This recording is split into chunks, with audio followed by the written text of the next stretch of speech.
आज के इस सेशन में हम कक्षा 7 की पाठ्य पुस्तक वसंत में दिया गया पाठ 6 रक्त और हमारा शरीर निबंध पढ़ेंगे। इसके लेखक हैं श्री यतीश अग्रवाल जी। तो आइए पाठ को शुरू करते हैं। जैसा कि पाठ के शीर्षक से पता चलता है, यह पाठ किसके विषय में है? रक्त के विषय में। रक्त मतलब खून, हमारे शरीर में जो खून है उसके बारे में ये पाठ है। तो आइए पाठ को शुरू करते हैं। दिव्या अनिल की छोटी बहन है।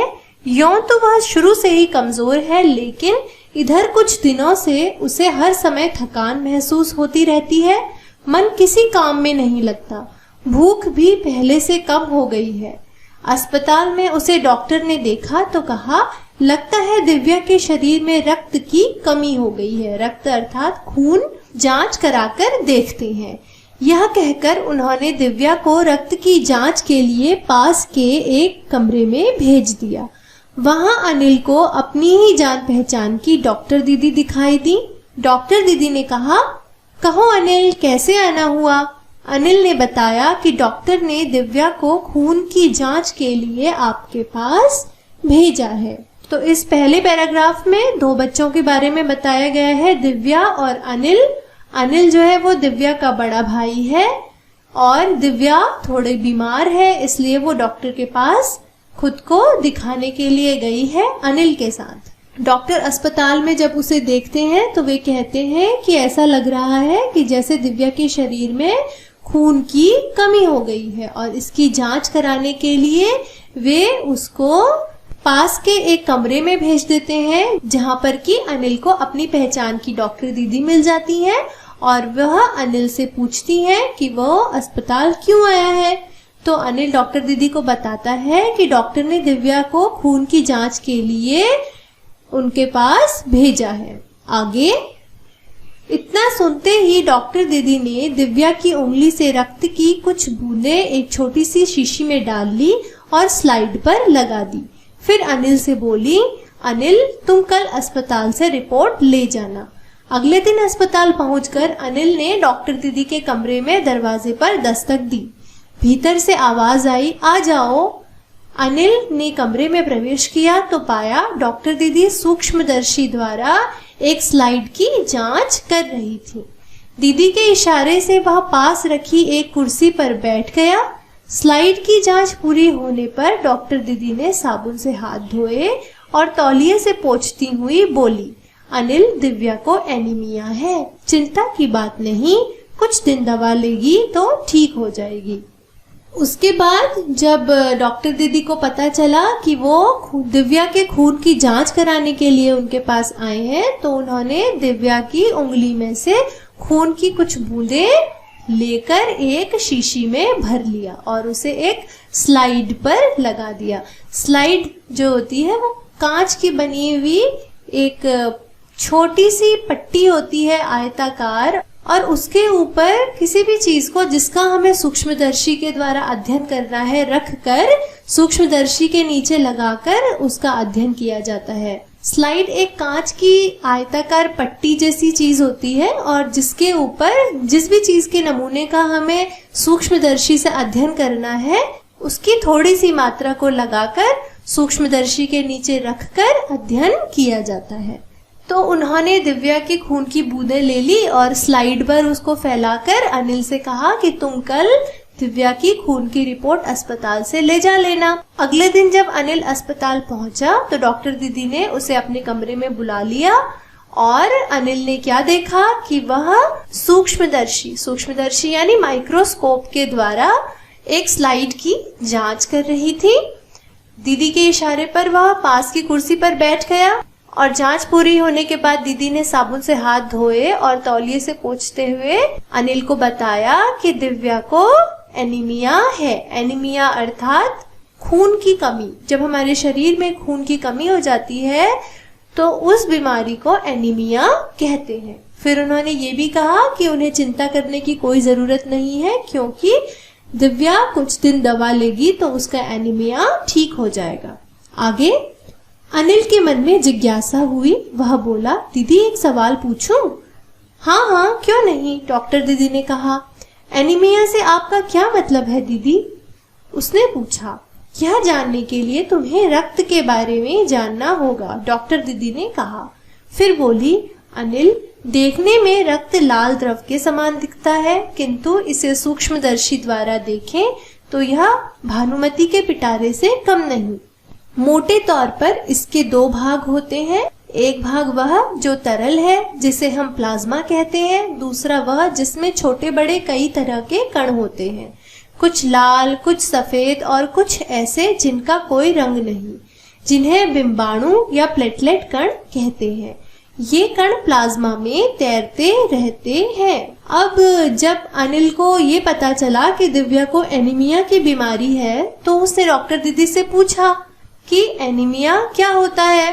तो डॉक्टर दीदी ने कहा कि एनीमिया को जानने से पहले उसे रक्त के बारे में जानना होगा कि रक्त कैसे बना है और रक्त का हमारे शरीर में क्या काम होता है। डॉक्टर दीदी अनिल को बताती हैं कि दिखने में तो रक्त लाल द्रव के समान दिखाई देता है, किंतु अगर हम इसे सूक्ष्मदर्शी या माइक्रोस्कोप से देखें तो यह भानुमति के पिटारे से कम नहीं। यहाँ पर भानुमति का पिटारा जो है वो एक मुहावरे की तरह प्रयोग किया गया है।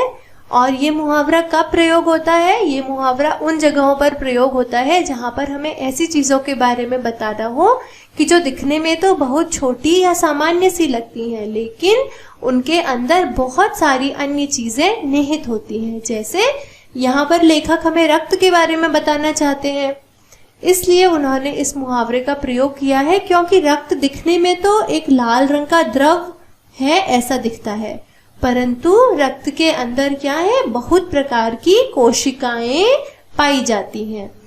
इसलिए इस मुहावरे का यहाँ पर प्रयोग किया गया है। फिर डॉक्टर ने अनिल को बताया कि रक्त के दो भाग होते हैं मोटे तौर पर। एक तो वह भाग जो कि तरल होता है, जिसे हम प्लाज्मा कहते हैं, और दूसरा वो जिसमें छोटे बड़े बहुत तरह के कण होते हैं, लाल, सफेद या कुछ ऐसे भी कण जिनका कोई रंग नहीं होता, यानी कि बिंबाणु या प्लेटलेट्स। ये कण रक्त के प्लाज्मा में तैरते रहते हैं। अर्थात प्लाज्मा जो है वो एक द्रव है जिसमें कि लाल, सफेद और बिना रंग के बिंबाणु हमेशा तैरते रहते हैं या प्लेटलेट्स हमेशा तैरते रहते हैं। आगे इतना कहकर डॉक्टर दीदी ने सूक्ष्मदर्शी के नीचे एक स्लाइड लगाई, उसे फोकस किया और बोली, देखो अनिल, सूक्ष्मदर्शी द्वारा जो कण तुम्हें दिखाई दे रहे हैं ये हैं लाल रक्त कण। स्लाइड देख मानो आश्चर्य से उछल पड़ा था अनिल। रक्त की एक बूंद में इतने सारे कण, इसकी तो वह कल्पना भी नहीं कर सकता था। वह बोला, इन्हें देखकर तो ऐसा लग रहा है मानो बहुत सी छोटी छोटी बालूशाही रख दी गई हो। हाँ, दीदी बोली, लाल कण बनावट में बालूशाही की तरह ही होते हैं, गोल और दोनों तरफ अवतल, यानी बीच में दबे हुए। रक्त की एक बूंद में इनकी संख्या लाखों में होती है। यदि हम 1 मिलीमीटर रक्त लें तो उसमें हमें 40 से 55 लाख कण मिलेंगे। जब अनिल को ये पता चला कि रक्त जो है वो प्लाज्मा और लाल रक्त कणिकाएं, श्वेत रक्त कणिकाएं और बिंबाणु या प्लेटलेट्स से मिलकर बना है, तो अनिल को बहुत ज्यादा आश्चर्य हुआ। इसलिए उसको रक्त के बारे में समझाने के लिए डॉक्टर दीदी ने अपने सूक्ष्मदर्शी के नीचे एक स्लाइड लगाई। और स्लाइड आपको अब मैं बता चुकी हूँ कि स्लाइड क्या है। तो डॉक्टर दीदी ने सूक्ष्मदर्शी के नीचे एक स्लाइड लगाई और सूक्ष्मदर्शी को फोकस किया। सूक्ष्मदर्शी को स्लाइड को ठीक से देखने के लिए सूक्ष्मदर्शी में लगे लेंस को आगे पीछे बढ़ाकर उसको ठीक दूरी पर लगाया जाता है, ताकि स्लाइड में जो भी चीज हमें देखनी है वो हम आराम से देख सके। तो उसको फोकस करना कहते हैं। और फिर डॉक्टर दीदी उसको सूक्ष्मदर्शी में लाल रक्त कणिकाएं दिखाने लगी।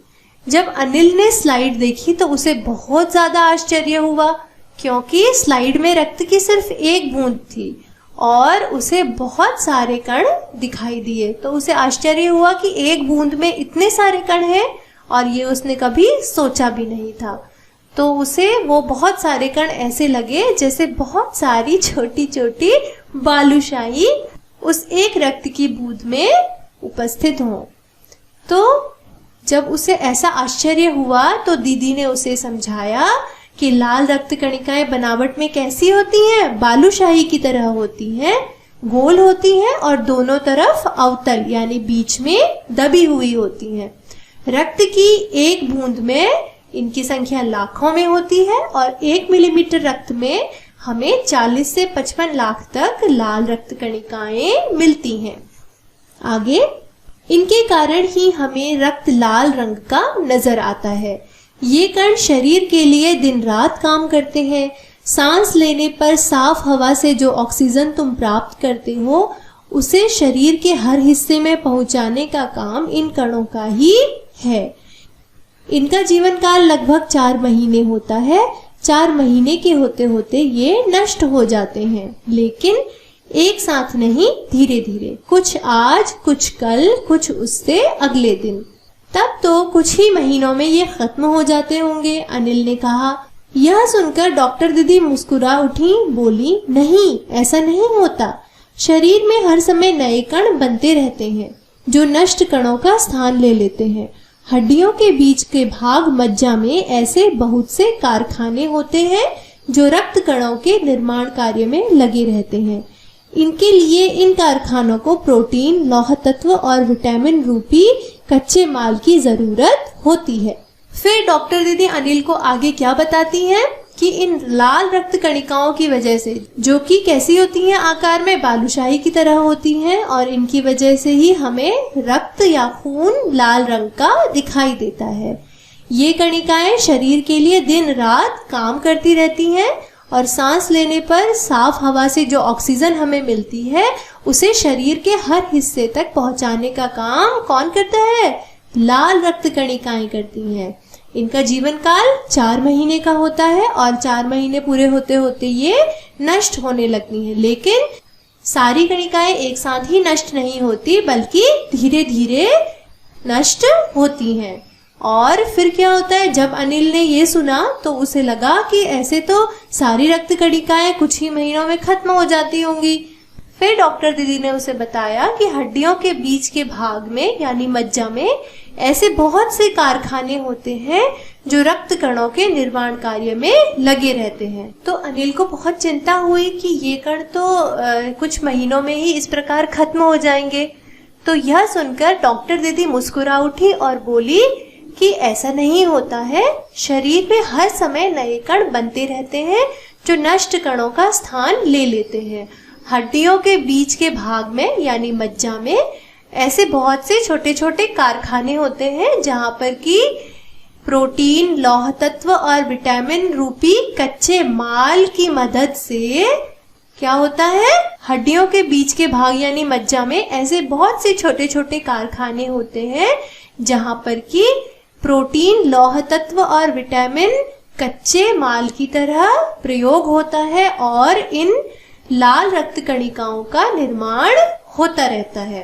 आगे, यह पौष्टिक आहार लेते हो? हरी सब्जी, फल, दूध, अंडा और गोश्त में ये तत्व उपयुक्त मात्रा में होते हैं।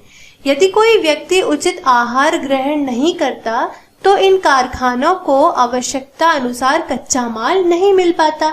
नतीजा यह होता है कि रक्त कण बन नहीं पाते, रक्त में इनकी कमी हो जाती है। लाल कणों की इस कमी को एनीमिया कहते हैं।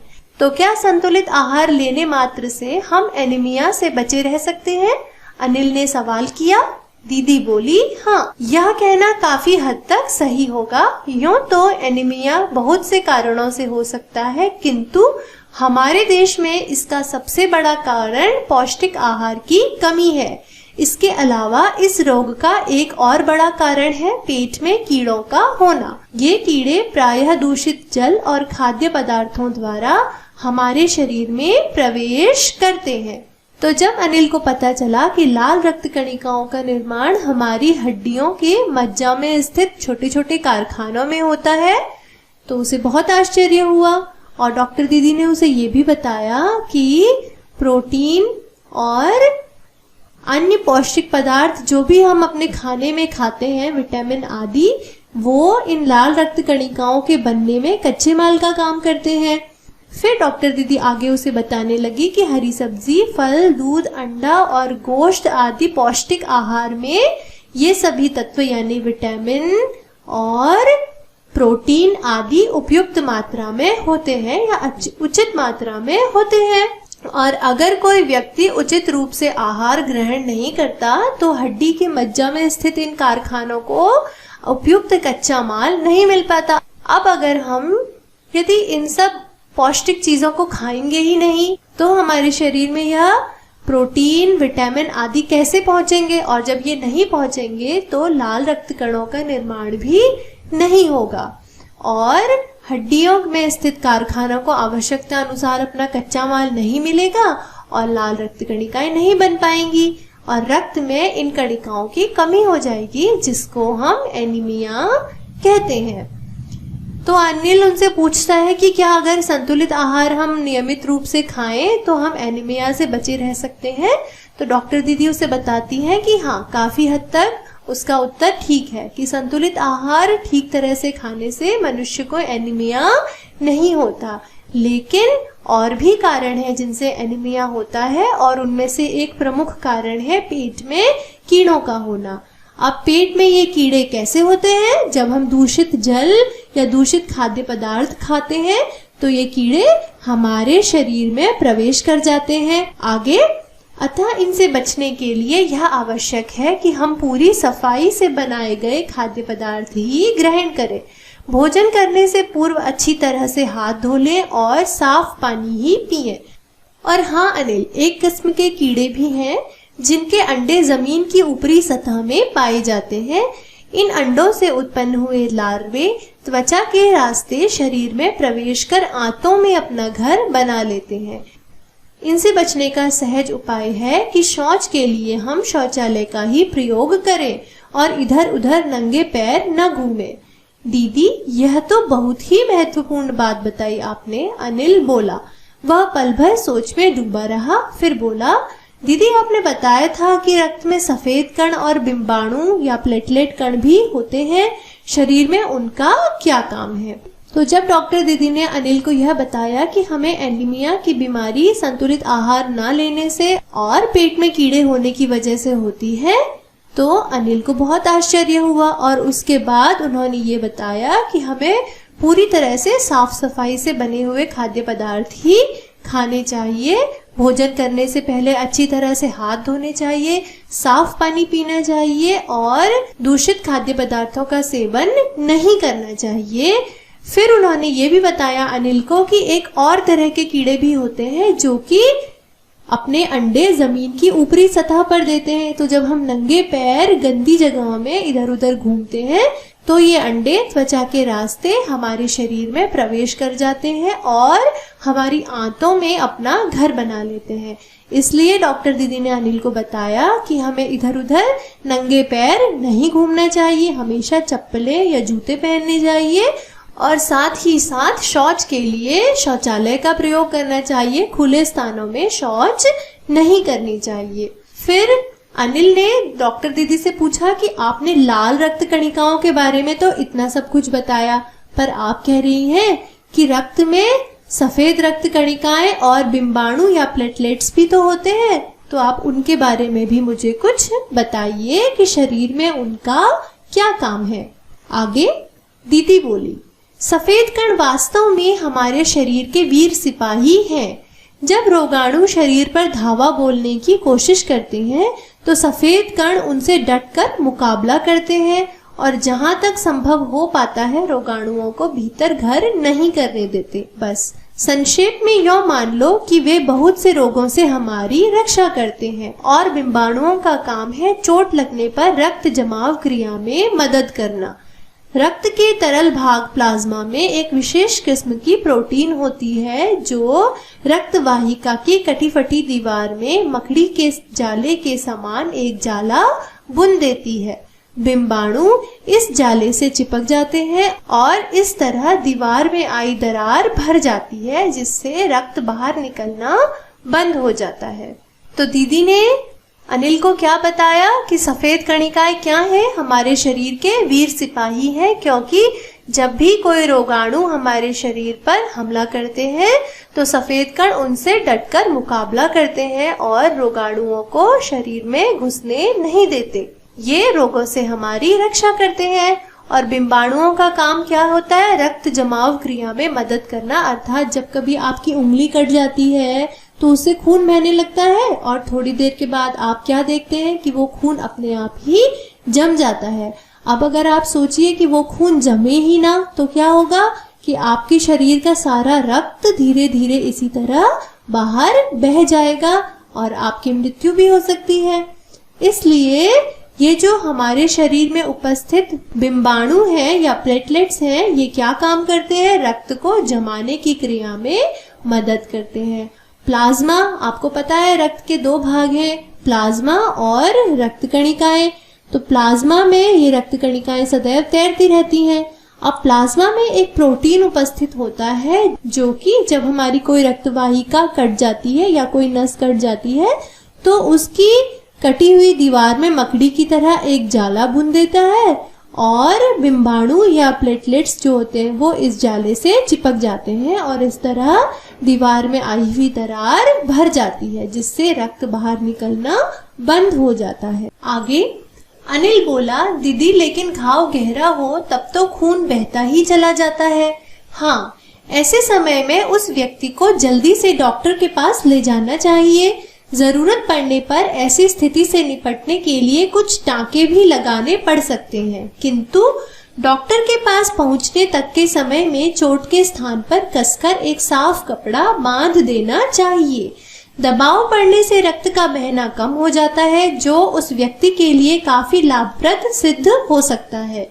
किंतु अगर बहुत अधिक रक्त बह जाए तो उसे रक्त चढ़ाने की जरूरत भी पड़ सकती है, दीदी ने समझाते हुए कहा। अनिल ने कहा, क्या ऐसे समय में किसी भी व्यक्ति का खून काम आ सकता है? तो जब अनिल को यह पता चला कि जो प्लेटलेट्स होते हैं या बिंब कणिकाएं होती हैं वे खून को जमाने में मदद करती हैं, तो अनिल ने दीदी से पूछा कि अगर गहरा घाव हो तब तो बहुत अधिक खून निकलता है और वो बहता ही जाता है। तो दीदी ने उसे बताया कि हाँ, अगर किसी व्यक्ति के साथ कुछ दुर्घटना हो जाए और उसको गहरा घाव हो जाए या गहरी चोट लग जाए और घाव से बहुत ज्यादा खून बहने लगे तो व्यक्ति को तुरंत जल्दी से जल्दी डॉक्टर के पास ले जाना चाहिए, क्योंकि जब ऐसी स्थिति पड़ती है तो कई बार खून को रोकने के लिए टाँके भी लगाने पड़ जाते हैं। डॉक्टर के पास पहुंचने तक के समय में चोट से बहने वाले खून को रोकने के लिए उस स्थान पर एक साफ कपड़े को कसकर भी बांध देना चाहिए, क्योंकि दबाव पड़ने से भी रक्त का बहना कम हो जाता है, जो उस व्यक्ति के लिए लाभदायक सिद्ध होता है। किंतु अगर बहुत ज्यादा रक्त बह जाता है तो कई बार खून चढ़ाने की भी जरूरत पड़ सकती है। तो अनिल ने पूछा कि ऐसे समय में क्या हम किसी भी व्यक्ति का खून चढ़ा सकते हैं? आगे दीदी बोली, अनिल, हर किसी का रक्त एक सा नहीं होता। कुछ विशेष गुणों के आधार पर रक्त को 4 मुख्य वर्गों में बांट दिया गया है। जरूरतमंद व्यक्ति के रक्त समूह की जांच करने के बाद उसे उसी रक्त समूह का रक्त चढ़ाया जाता है। तो दीदी ने उसे बताया कि नहीं, हर किसी का रक्त एक सा नहीं होता। रक्त कुछ विशेष गुणों के आधार पर वर्गीकृत होता है और उसके प्रमुख 4 वर्ग होते हैं। जिस व्यक्ति का रक्त जिस वर्ग समूह से संबंधित होता है उसे उसी वर्ग समूह का रक्त चढ़ाया जाता है। इसके लिए जरूरतमंद व्यक्ति के रक्त समूह की पहले जांच की जाती है। आगे, लेकिन जरूरत के समय यदि उस रक्त समूह का कोई व्यक्ति मिले ही नहीं, तब अनिल ने पूछा कि अगर जरूरत के समय जिस व्यक्ति को जो रक्त चाहिए उस समूह वाला कोई दूसरा व्यक्ति नहीं मिलेगा, फिर क्या करेंगे? फिर उसके शरीर में रक्त कैसे चढ़ाएंगे? तो डॉक्टर दीदी ने क्या बताया? उन्होंने कहा, ऐसी आपात स्थिति के लिए ही ब्लड बैंक बनाए गए हैं। प्रायः हर बड़े अस्पताल में इस तरह के बैंक होते हैं जहां सभी प्रकार के रक्त समूहों का रक्त तैयार रखा जाता है। किंतु इन ब्लड बैंकों में रक्त का भंडार सुरक्षित रहे, इसके लिए यह आवश्यक है कि हम समय समय पर रक्तदान करते रहें, दीदी ने कहा। तो दीदी ने अनिल को बताया कि अगर कभी ऐसी स्थिति आ जाए कि किसी व्यक्ति को अपने ब्लड ग्रुप का ब्लड ना मिले या अपने रक्त समूह का रक्त ना मिले, तो वो ब्लड बैंक से अपने रक्त समूह का रक्त ले सकता है या उसके रक्त समूह का रक्त ब्लड बैंक से मिल सकता है। इसी आपातकालीन स्थिति के लिए, यानी इसी परेशानी की स्थिति के लिए, अचानक आई गई स्थिति के लिए क्या बनाए गए हैं? ब्लड बैंक बनाए गए हैं। हर बड़े अस्पताल में इस तरह के ब्लड बैंक होते हैं और इनमें हर रक्त समूह का रक्त हमेशा तैयार रहता है। किंतु इन ब्लड बैंकों में रक्त का भंडार सुरक्षित रहे, इसके लिए लोगों को क्या करना चाहिए? समय समय पर रक्तदान करते रहना चाहिए। तो अनिल ने आगे क्या पूछा? क्या मैं भी रक्तदान कर सकता हूँ? नहीं, अभी तुम छोटे हो। 18 वर्ष से अधिक उम्र के स्वस्थ व्यक्ति ही रक्तदान कर सकते हैं। एक समय में उनसे लगभग 300 मिलीलीटर रक्त ही लिया जाता है। प्रायः यह समझा जाता है कि रक्तदान करने से कमजोरी हो जाएगी, किंतु यह विचार बिल्कुल निराधार है। हमारा शरीर इतना रक्त तो कुछ ही दिनों में बना लेता है। वैसे भी शरीर में लगभग 5 लीटर खून होता है। इसमें से यदि कुछ रक्त किसी जरूरतमंद व्यक्ति के लिए जीवन दान बन जाए तो इससे बड़ी बात क्या होगी? दीदी समझाते हुए बोली। तो अनिल ने दीदी से पूछा कि दीदी क्या मैं भी रक्तदान कर सकता हूँ? तो दीदी ने अनिल को बताया कि नहीं, 18 वर्ष से अधिक उम्र के स्वस्थ व्यक्ति ही केवल रक्तदान कर सकते हैं और एक समय में एक व्यक्ति के शरीर से कुल 300 मिलीलीटर रक्त ही लिया जाता है। प्रायः जनधारणा यही है कि रक्तदान करने से कमजोरी होती है। हम लोग यही सोचते हैं ज्यादातर कि अगर कोई व्यक्ति अपना रक्त देता है ब्लड बैंक में तो उसको कमजोरी होती है, लेकिन ये धारणा बिल्कुल गलत है, क्योंकि हमारा शरीर इतना रक्त कुछ ही दिनों में बना लेता है।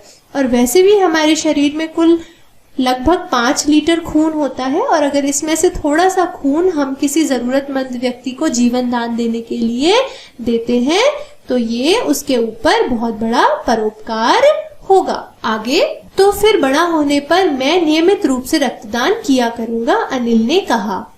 शाबाश अनिल, डॉक्टर दीदी ने अनिल की पीठ ठोकते हुए कहा। तो अनिल ने डॉक्टर दीदी से क्या कहा कि जब मैं बड़ा हो जाऊंगा तो मैं भी नियमित रूप से, मतलब नियम से रक्तदान किया करूंगा।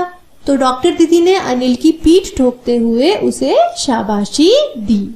तो आज हमने कक्षा 7 की पाठ्य पुस्तक वसंत में दिया गया पाठ रक्त और हमारा शरीर पढ़ा और अब इस पाठ के प्रश्न उत्तर हम अपने अगले भाग में करेंगे। तब तक के लिए keep watching our videos and please subscribe to our channel. Thank you.